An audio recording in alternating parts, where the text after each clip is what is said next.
रामायणात प्रभू श्रीरामांच्या तोंडाने कधी असं ऐकलंय की सीता तू ती लक्ष्मण रेषा पार करायलाच नको होती? कधी माता सीतांना अशोक वाटिकेमध्ये बसून असं बोलताना ऐकलंय की मी ती सोन्याची हरीण मागायलाच नव्हती पाहिजे? कधी हे सगळं तुम्ही कुठे वाचलंय?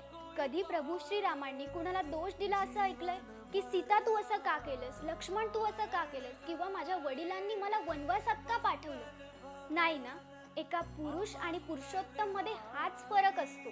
जी गोष्ट भूतकाळात घडून गेलीये किंवा घडली सुद्धा नाहीये तिचा पुन्हा पुन्हा पुन्हा पुन्हा जास्त विचार करून दुसऱ्यांना दोष देऊन वर्तमान खराब करणं, या गोष्टीमुळे कुठेतरी सगळ्यात जास्त त्रास आपल्या स्वतःला होत असतो.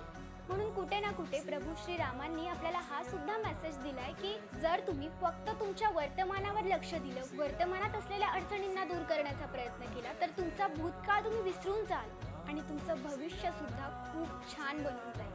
आणि त्यांच्या अशा बऱ्याचशा क्वालिटी त्यांना मर्यादा पुरुषोत्तम प्रभू श्री राम बनवतात.